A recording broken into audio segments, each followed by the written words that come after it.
sí es un hecho para mí contundente, es que cada vez que uno hace un proyecto,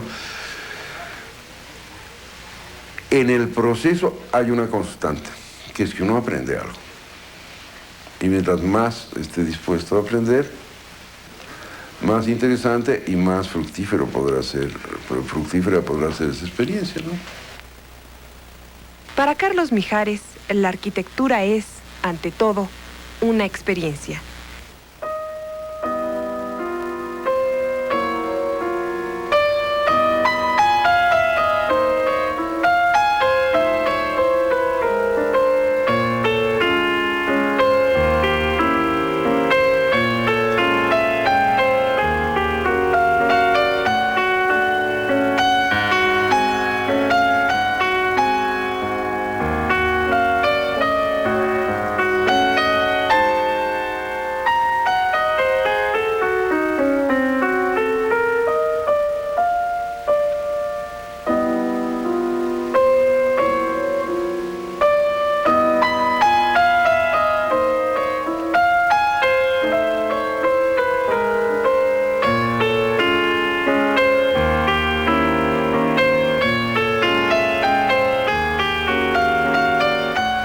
En 1930, en la Ciudad de México, Carlos Mijares contempló de niño una ciudad tutelada por dos volcanes que hoy vemos muy poco.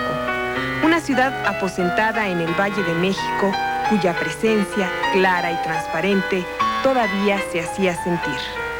Un contacto precisamente de tipo familiar, estando yo niño, con Manuel Parra. Y entonces el haber visitado con cierta regularidad las obras de él, esto pues puedo decir que fue significativo estando yo. Definió su vocación por la arquitectura como se definen las grandes vocaciones, espontáneamente, sin pensarlo mucho. En 1952 obtuvo su título en la Escuela Nacional de Arquitectura de la UNAM, donde fundó el Seminario de Historia de la Arquitectura y donde durante más de 20 años fue profesor de Historia General de la Arquitectura, así como de Historia de la Arquitectura Contemporánea, taller de proyectos y restauración de monumentos históricos.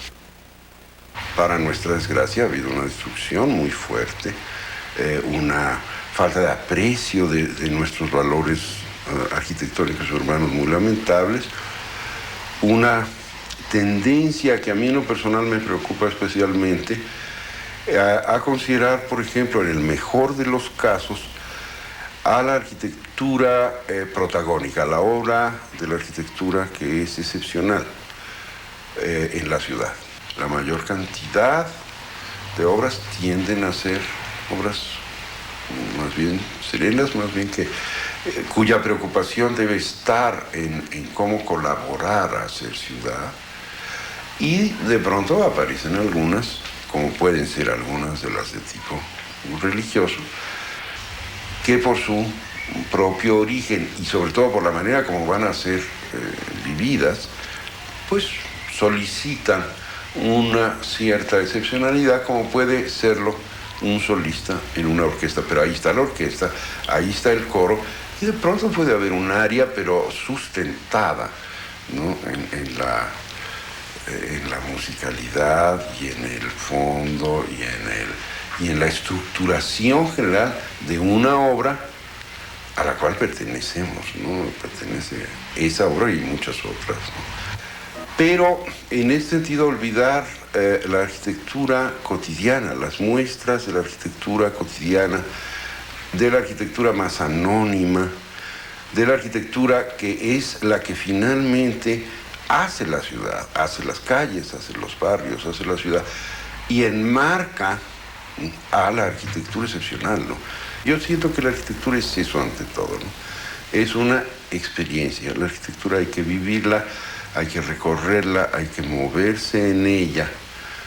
Y esa es la manera de experimentarla.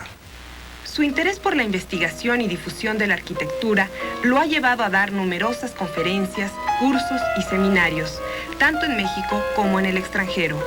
Carlos Mijares es autor del libro Arquitectura de nuestro tiempo, así como de innumerables artículos que han aparecido en revistas especializadas y publicaciones periódicas de México, Francia, Inglaterra, Berlín y América Latina. En mayo de 1994, el Colegio de Arquitectos de la Ciudad de México otorgó a Carlos Mijares el premio Luis Barragán a la excelencia en el ejercicio de la práctica profesional. ¿Qué es lo que ha pasado, siento yo, en el curso de mi quehacer profesional? Que ha habido cambios, por supuesto, ¿no? Es decir, yo creo también que la arquitectura comienza por ser un oficio. Es un quehacer que se aprende, hay que comenzar por aprender el oficio, y se aprende haciéndolo, se aprende copiándolo, se aprende dependiendo de aquellos en quienes uno cree que lo hacen mejor y que uno aprende cómo lo hacen. Y una vez que aprende y domina pues el oficio, digamos, o se acerca a dominarlo, luego viene un proceso también para entender lo que uno está haciendo. No es tan automático esto. En su primera etapa, de 1961 a 1966, el arquitecto Carlos Mijares realizó notables obras de arquitectura industrial como la planta de urea de fertilizantes del Bajío en Salamanca, Guanajuato, las oficinas y planta de Borja Beck de México en la Ciudad de México, la planta de motores de vehículos automotores mexicanos en Lerma, Estado de México, y las oficinas y planta de bujías Champion de México en la Ciudad de México. Todas estas obras poseen un claro diseño racionalista, que se manifiesta en su volumetría y en la disposición de cada elemento dentro del conjunto. Que me invitaron hace muchos años a dar una plática en Morelia. En esa plática estaba un párroco. Ese párroco le acababan de donar un terreno en un lugar del estado que se llama Ciudad Hidalgo. Me dijo que le interesaría que lo viera, me llevó, me mostró el terreno, me pidió un proyecto, le hice un proyecto que nunca pensé que se fuera a realizar, resultó que sí se pudo realizar, duró muchos años, y entonces de ahí se empezaron a desatar, por ejemplo, una serie de obras relacionadas con arquitectura religiosa en esa zona, ¿no? ¿Y esa zona te marcó algo? Me marcó mucho porque no solamente como un encuentro con un lenguaje, sino además un replanteamiento de todo mi quehacer.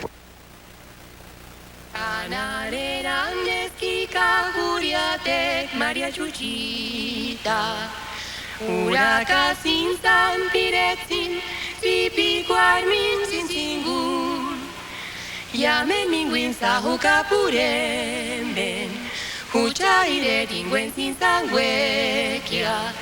Como es matiti que hay mangia, ses matzi parucu y Suecia, Yamin Michoacán. Canarera Nesquica, Guriatec, María Chuchita, Huraca sin San Piretzin, si pico armin sin singun, llamen minguin sahuka puremben, uchaire dinguen sin sanguequia. Como es matiti que hay mangia, ses matzi parucu y Suecia, yamin Michoacán. En México, el llamado regionalismo crítico se inició como un intento por integrar los materiales de la arquitectura tradicional dentro de un marco modernista, algo semejante a lo que en música hicieron Bartók y Stravinsky, al integrar cantos y sones populares en una estructura moderna, preservando de esa manera sus culturas regionales.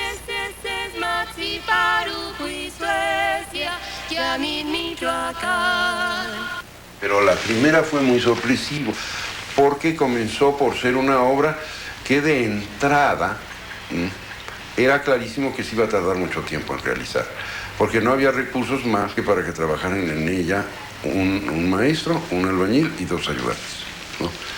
Trabajaron durante 15 años, ¿no? Yo debía depender de ellos para que ellos hicieran lo que yo había pues imaginado durante un lapso de tiempo muy largo y mediante una comunicación que planteaba problemas muy particulares, porque yo desde el primer día que se iba a iniciar la obra pues había desarrollado y había llevado los dibujos que lleva uno normalmente, ¿no? Que hace uno normalmente para iniciar una obra. Y de pronto me di cuenta que ellos no los entendían, ¿no? Entonces esto me llevó a replantear desde cómo comunicar, ¿no?, a quienes iban finalmente a hacer la fábrica del edificio, a ser los que construyeran la edificación, cómo comunicarme con ellos. Muy interesante y muy significativo, porque además me llevó a mí, en lugar de pensar en enseñarles cómo leer planos, que era un poco así como la primera reacción, yo entendí, y la verdad creo que entendí bien, que el que debía aprender otras cosas era yo y no ellos, ¿no? Y que ellos tenían mucho que enseñarme a mí de cómo se construía en un sentido directo, que iba a haber un lapso y un plazo de realización en esta obra que me permitiría un acercamiento mucho más pausado, mucho más demorado y muy directo con los materiales locales.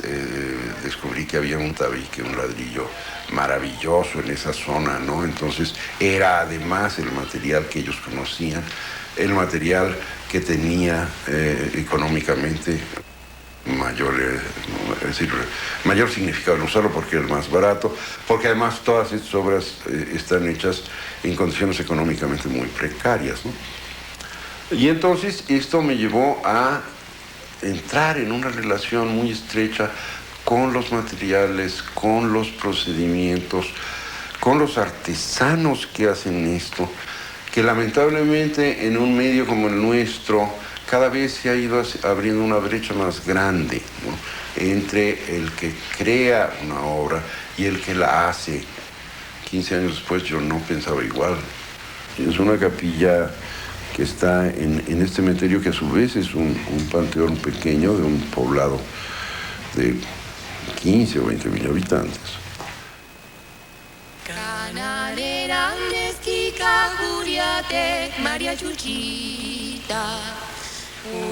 Para llegar a este sitio hay que salir del pueblo y hacer un recorrido realmente fascinante, ¿no?, por un camino sinuoso. Entonces hacia pie, hay que salir del pueblo, pero está relativamente próximo. Y entonces esto lo va uno llevando a cruzar unos arroyos y a pasar por una vegetación muy especial, a ir prácticamente en un túnel vegetal que de pronto se corta y aparece la luz cenital y luego vuelve a meterse, etc. Y entonces, por ejemplo, esto fue para mí este estímulo del recorrido, del movimiento, y concebir que ese movimiento iba a llegar a eso como prácticamente como un término, ¿no?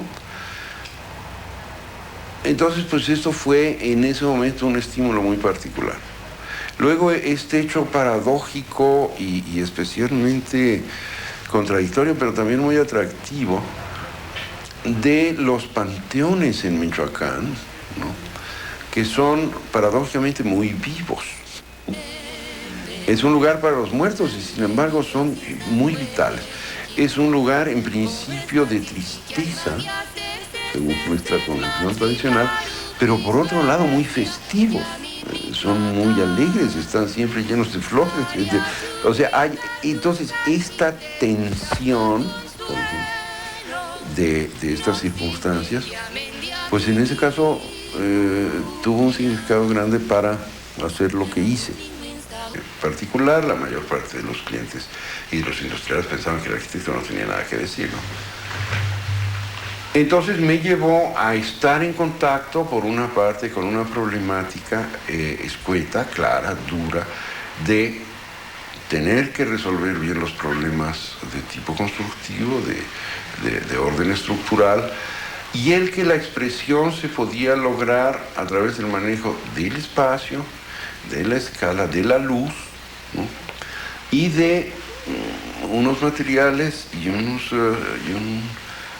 unas concepciones estructurales muy básicas, muy primarias, ¿no?, pero que al mismo tiempo pues abren un campo maravilloso de matices y de combinaciones, cuando esto está detrás como un oficio aprendido y además apreciado. Además del respeto por los materiales regionales, Otra de las preocupaciones fundamentales de Carlos Mijares es el manejo de la luz natural, y en casi todas sus obras se aprecia el uso de la iluminación cenital. Yo desde luego cada vez estoy más convencido de que la obra arquitectónica debe pertenecer al lugar en el que está. Y al decir el lugar en el que está, me refiero al lugar físico, al paisaje, a la vegetación, si es que la hay, la que la rodea, o la que hay en la zona, a las edificaciones que están próximos a ellas si está en una zona urbana, pero también a la tradición, a los modos de ser y de actuar de los sitios, ¿no? Yo creo que esto es fundamental. Cuando esto sucede, entonces los géneros, los temas, las formas, etc., tienden a apreciarse como algo que es mucho más sintético, más que establecer una división entre la problemática de hacer arquitectura industrial o hacer arquitectura religiosa o hacer arquitectura de residencial o de vivienda, etc. Es hacer arquitectura. Hacer arquitectura que tiene las variaciones y los matices que tienen los sitios o los lugares y las personas para las que las vas a hacer, ¿no? Y que naturalmente establecen rangos de escala y de problemas que finalmente se relacionan todos, ¿no? Yo lo que sí estoy cierto es que la arquitectura no puede especializarse. Es decir, yo no creo en los arquitectos que se especialicen en hospitales o que se especialicen en aeropuertos o que se especialicen en... Si por esto entendemos que solo eso, en teoría, es lo que saben hacer. Yo creo que un arquitecto lo que sabe hacer, y nuestro verdadero problema, es saber hacer arquitectura. Saber que la arquitectura pertenece a un lugar y saber que la arquitectura va a hacer ciudad. El arquitecto Carlos Mijares busca la identidad nacional, pero no a través de la aplicación de los lenguajes formales del periodo prehispánico o colonial, sino a través de aludir a las características regionales en una arquitectura que sigue siendo moderna. Su propia casa y la del barrio del Niño de Jesús, ambas ubicadas en una de las zonas más hermosas del sur de la Ciudad de México, son notables ejemplos del uso de materiales tradicionales como envolventes de una estructura moderna.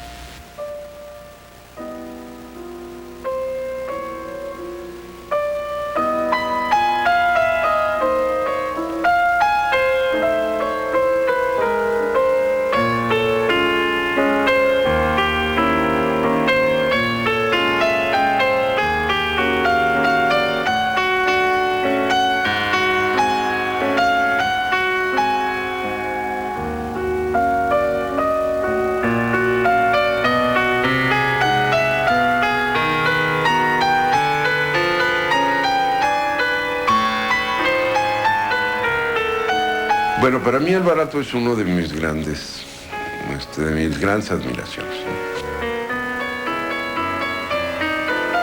Esta manera de hacer la arquitectura, ¿no? Y de ofrecer la arquitectura que tenía Alvarado, para mí fue un enorme descubrimiento.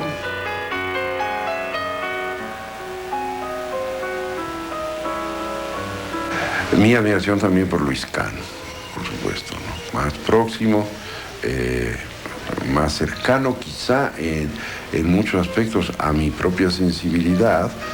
El uso mismo que él hace del ladrillo es realmente magistral, entonces hay una afinidad evidente en el gusto por ciertos materiales como este, ¿no? Y por cierta manera de manejar el material, la luz, el orden, etc. Lo de, es decir, esta influencia muy prematura en mi vida, porque no era yo ni remotamente estudiante de arquitectura, de Manuel Parra, ¿no? La manera como Manuel maneja los espacios, la manera como maneja la luz, ¿no? Y la manera como te mueve a ti como individuo en sus obras, me parece absolutamente extraordinaria. Y eso es hacer arquitectura. También está, por supuesto, el caso, que tampoco se puede dejar de mencionar, de Luis Barragán, ¿no? Que es ya casi un lugar común el mencionar. Pero claro, la obra de Barragán ha marcado una gran parte de la arquitectura mexicana, no solo por lo que hizo, sino por cómo vio la arquitectura del pasado, de parte de la arquitectura del pasado en México, cómo la vio y cómo nos la hizo ver.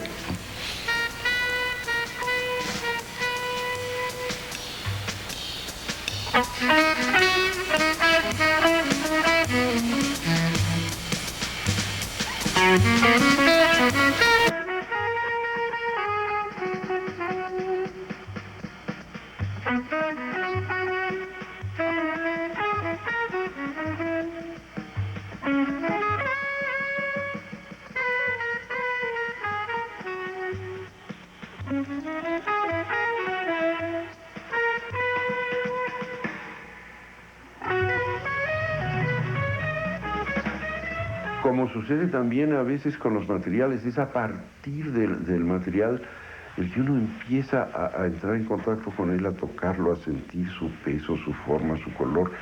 Y entonces empieza uno a hacer una serie de cosas con él. Otras veces son también, por supuesto, los estímulos en cierto sentido de carencias, como por ejemplo lo precario de los recursos económicos en un lugar.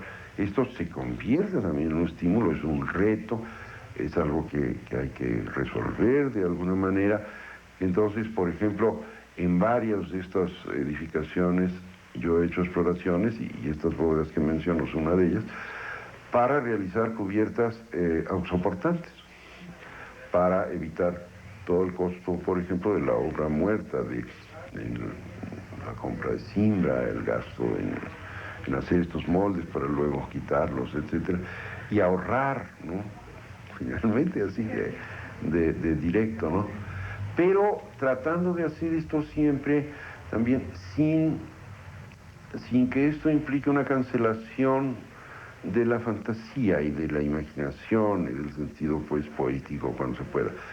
Yo creo que la arquitectura debe brindar esta experiencia siempre que se pueda, esta experiencia a la escala que le toque a cada obra, de ofrecer algo más, de enriquecer la experiencia, ¿no? De ofrecer incluso manifestaciones que el propio autor muchas veces uno ni siquiera las vio, ¿no? Es decir, las descubre quien experimenta aquello y le dicen cosas que uno no dijo expresamente, no se propuso decir. Pero eso a mí me da gusto cuando encuentro con que la gente me dice cosas que yo no había pensado en decir y que sin embargo las encuentra en mis obras, y entonces digo yo, bueno, es que esto no está mal, ¿no? Porque quiere decir que yo estoy logrando decir más de lo que yo quería. Y esto me agrada, porque generalmente lo que uno quiere decir es bastante más escaso de lo que resulta importante, ¿no?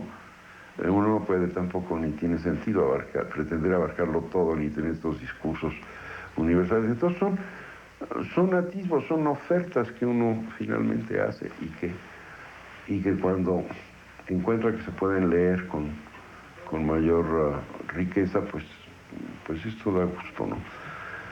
Y esto tiene que ver, pues, con los estímulos que uno tiene, con el proceso, pero que, te repito, cambia, ¿no? Algo, entonces, de este largo discurso, pues, intenta responder un poco de qué quiero decir. Lo que quisiera decir es más de lo que quiero. Eso es lo que quisiera yo decir, siempre más de lo que quiero. La obra de Carlos Mijares es el producto de un trabajo largo y sostenido de reflexión y experimentación sobre el espacio y el lenguaje que definen una arquitectura propia. Su obra, como bien dice Gonzalo Celorio, no habrá de envejecer como suele envejecer la modernidad, porque si propone lo nuevo, también recupera y asimila lo tradicional. Kasanitan archi, eskatski mabienatan asjo.